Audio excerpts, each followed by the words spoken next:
Welcome. In 1492, Columbus sailed the ocean blue. Chances are, if you were educated in the United States, then you know these lines, although there's much more to this old children's poem than the opening couplet.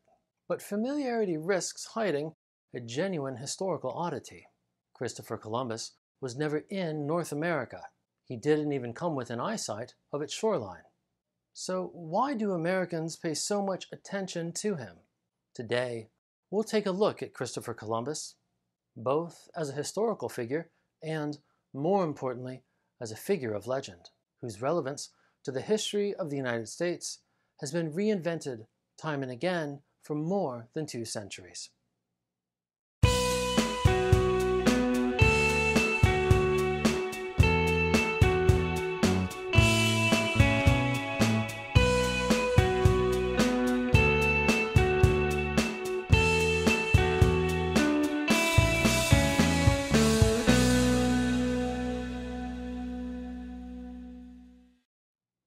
Before we get started, 2 important points need to be made.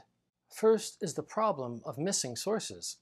Almost everything that we have by Columbus himself actually comes from excerpts made from his original writings by other people. Most of Columbus's own writings have been lost. We know that some were lost at sea, notably the records of his political administration of Hispaniola. But for most others, we simply don't know their fate. So, we should be cautious before we make any grand, thundering claims about Columbus's life, his work, or his legacy. Second, the last major surge of scholarship on Columbus is now decades old. Most of it dates to the years surrounding 1992, the 500th anniversary of Columbus's first voyage. The most important such work was probably the Repertorium Columbianum, a 13-volume series that began publication in 1993. It's a multilingual series with English translations, and it reproduces the remaining sources surrounding Columbus's voyages, as well as related documents, such as how contemporaries received the news. The early 1990s also saw the publication of multiple academic studies on Columbus and his legacy, but far less has been published since. Notably, the great surge of scholarship in the early 1990s was before the advent of the internet and the many digital tools that historians now use. The time is ripe for a new wave of fresh research on Columbus, but it hasn't happened yet. Let's back up a bit. Columbus was not the first European explorer. This is really important to keep in mind. Europeans actually began naval exploration in the early 15th century.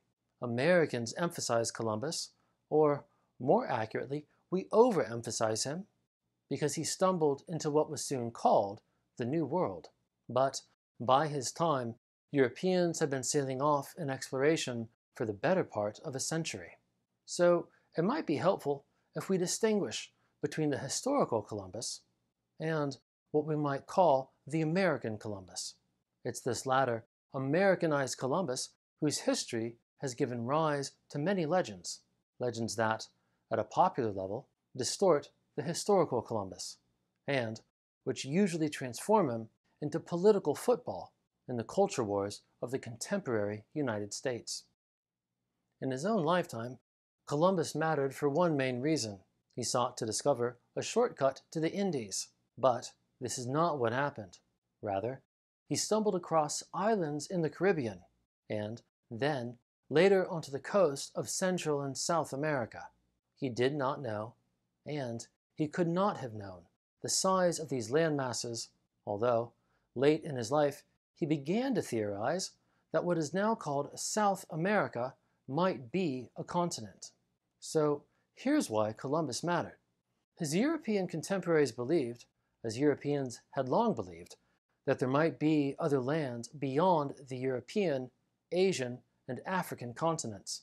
Consider this world map of 1490 by Heinrich Hammer. This is what Columbus and his contemporaries knew about the Earth.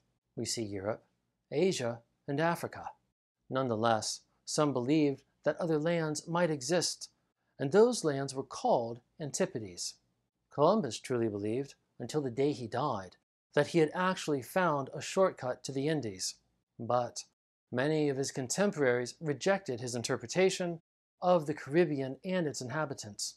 From their perspective, Columbus had confirmed the long-standing speculation about the Antipodes, and this was a very big deal.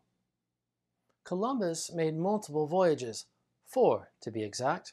In various ways, events during these voyages set the pattern for later Spanish colonization of the New World. But central here are crucial facts, often ignored in popularized versions of this history. Namely, differing motivations for exploration resulted in repeated conflict with, and frequent rebellion against, the Spanish crown and its laws. For example, when Columbus returned from his second voyage, he brought with him Indians that he had kidnapped. This was a violation of the Spanish crown's own directives. In his biography of Columbus, historian Felipe Fernandez Armesto summarizes this event as follows. Ferdinand and Isabella regarded Columbus's practice as both a crime and a mistake. Their objections were partly juridical, for they doubted the propriety of enslaving potential Christians, and partly religious, for it was a commonplace that converts had to be won with love. Consequently, after judicial review, the slaves were freed and returned home. This little episode, however, points to what became a recurring trend in later Spanish colonies, as well as those of other European nations, such as Britain. The Crown issued directives, but with explorers, colonists, and conquistadors half a world away, the Crown had no way to directly enforce its will. Consequently, de facto enslavement became increasingly common during Columbus's time as governor of Hispaniola. For many today, this is the long-term takeaway of early Spanish exploration.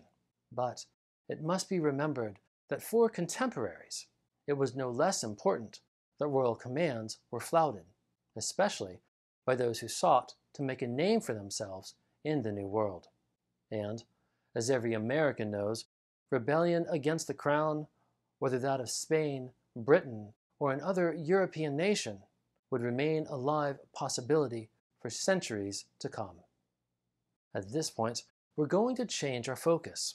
Columbus found Antipodes, but he never saw the coast of North America, much less set foot here. So why do those of us in the United States spend so much time on Columbus? The answer is quite simple, but perhaps surprising. Before the American Revolution, Americans were British subjects. But after the American Revolution, the United States sought a new point of historical origin, one that wasn't British. And this made Columbus look very attractive. The most important early American work on Columbus was a history of the life and voyages of Christopher Columbus. First printed in 1828, its author was Washington Irving, better known as the author of The Legend of Sleepy Hollow, among other short works of fiction. Irving's history of Columbus was wildly popular. In the last 200 years, it's been reprinted hundreds of times. It was based upon much research and hard work, but it was also shaped by Irving's concern to tell a good story. In fact, Irving invented a key American myth. He claimed, quite falsely, that Columbus's opponents thought the world was flat. This myth is probably one of the most well-known myths in all of American history. I learned it in elementary school, and perhaps you did too. It goes like this. Columbus was important because he proved that the earth is round. His opponents, however, thought that the world was flat, and they feared that Columbus would fall off the edge of the earth. But all of this is untrue. First, everyone in Columbus's day already believed that the world was round. Second, and in truth, Columbus's opponents had a better understanding of the size of the Atlantic Ocean. They thought that it was larger than Columbus believed, and they were right. But Irving ignored all of this. Scholarship on point believes that Irving's goal was to make Columbus look smart, daring, and perhaps even a bit rebellious, not unlike the newly formed American Republic. Some historians also argue that Irving overemphasized the fact that Columbus's opponents were oftentimes Catholic clergy. Columbus thus appeared mildly anti-Catholic, and this made him seem even more American, since, in the early 19th century, the American people were largely Protestant. So, with Washington Irving, a very American version of Columbus was invented. Enthusiasm for Columbus therefore increased in the 19th century United States. Statues were set up and cities were named after him. For example, there's a Columbus in Ohio, a Columbus in Georgia, a Columbus in Kansas, etc. Other cities used the feminine form of his name, Columbia. So, in the United States, we have the District of Columbia. We have Columbia, South Carolina, and we have Columbia University. This last example is especially interesting. Columbia University was originally named King's College. Renaming it after Columbus is a perfect example of how, after the American Revolution, Americans' new interest in Columbus was used to rename and even cover up our older ties to the British Crown. Now comes a crucial religious turn in this story. In the 19th century, Catholics were a religious minority, and in the larger history of American immigration, opposition to Catholics translated into opposition to immigration from Catholic countries such as Italy and Ireland. But Catholics saw something in Columbus that Protestant Americans generally ignored. Simply stated, Columbus was a Catholic. This was worked out in two ways. On the one hand, it was developed into a distinctly Catholic interpretation of Columbus's voyages. This probably reached its zenith in 1892, when Pope Leo XIII published an encyclical that called for Catholic clergy to lead a special service of Thanksgiving that year on October 12th, the 400th anniversary of Columbus landing in the Bahamas. For the Pope, God providentially guided Columbus in the decades before the rise of Protestantism, and this meant that Catholicism would spread globally. Celebrating Columbus was therefore, in part, a religious act. In the Pope's words, in order to celebrate worthily and in a manner suitable to the truth of the facts of the solemn anniversary of Columbus, the sacredness of religion must be united to the splendor of civil pomp. Celebrating Columbus was thus an opportunity for further Catholic evangelization wherever Catholics lived, even in stridently Protestant countries such as the United States. But in the United States, Catholics also used Columbus to advocate for the full inclusion of Catholics in American civic life and culture. And, what is more, Italian immigrants could also point out that Columbus was not just Catholic, but also Italian. So, in the end, Columbus became a new kind of symbol, not one concerned with our allegedly non-British origins, but instead a symbol of both ethnic and religious inclusion. American Catholic enthusiasm for Columbus was so strong that they even created a civic and religious organization called the Knights of Columbus. And the Knights of Columbus became the most influential force in making Columbus Day a federal holiday, which finally happened in 1968. So Columbus Day is not just about Columbus, or voyages, or discovery. It's also about the slow but successful entry of Catholics into American civic life. Let's leap ahead now to 1992, the 500th anniversary of Columbus's first voyage. Here we see the continued importance of Catholic and Italian appeals to Columbus as their own American symbol. Several academic journals published articles and special issues on Columbus. But it's especially noteworthy how often journals dedicated to Catholic or Italian studies did so.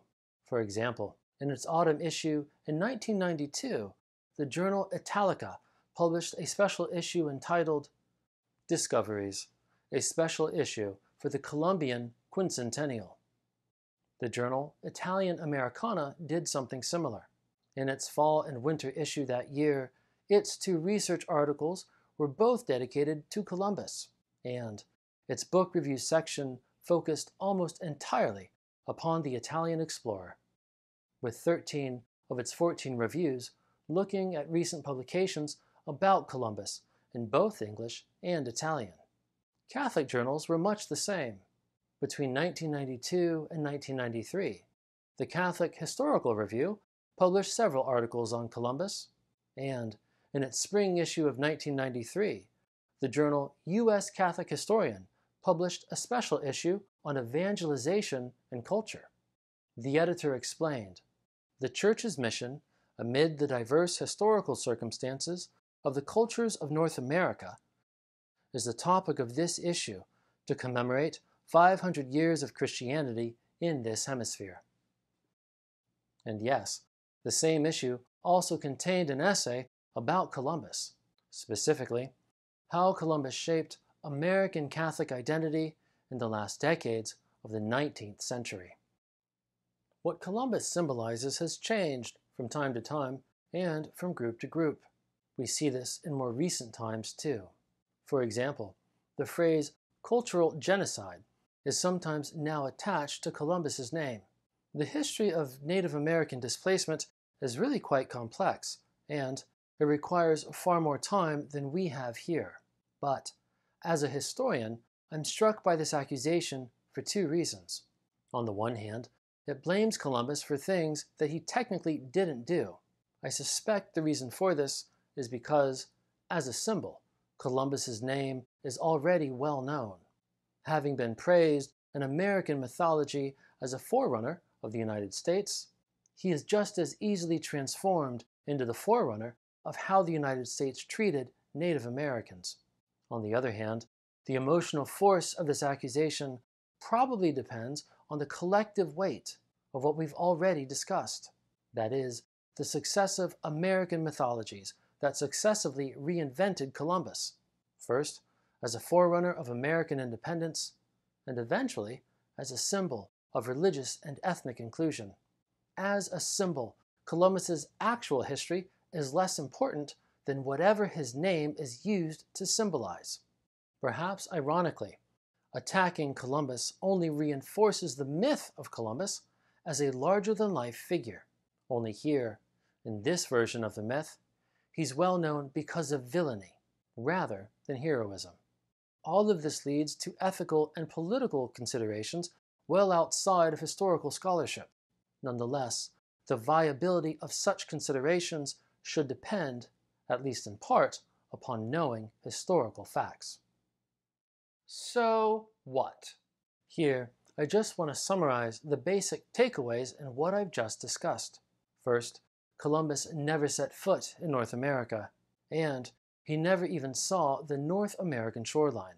Second, at least initially, after the American Revolution, interest in Columbus was driven by an American desire to tell a history that obscured our British origins. Third, a different approach to Columbus later developed among American Catholics.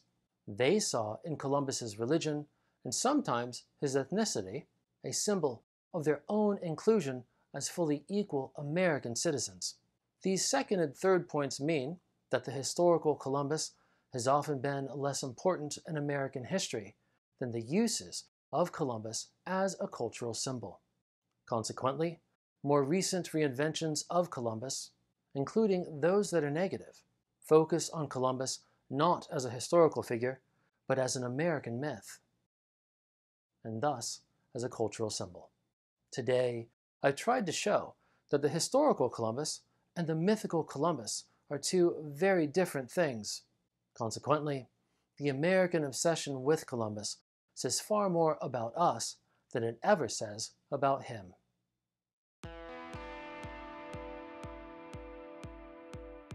If you're interested in learning more, these books are worth consulting. First, if you want to read a biography of Columbus, I highly recommend Columbus by Felipe Fernandez Armesto. It's part of the great wave of Columbus scholarship from more than 30 years ago, but it's a fine study and an excellent starting point for learning more about Columbus's life. For the flat earth myth, I highly recommend Jeffrey Burton Russell's engrossing read, Inventing the Flat Earth, Columbus and Modern Historians. Russell analyzes the rise and dissemination of what can only be called an American mythology of both scientific and geographical discovery.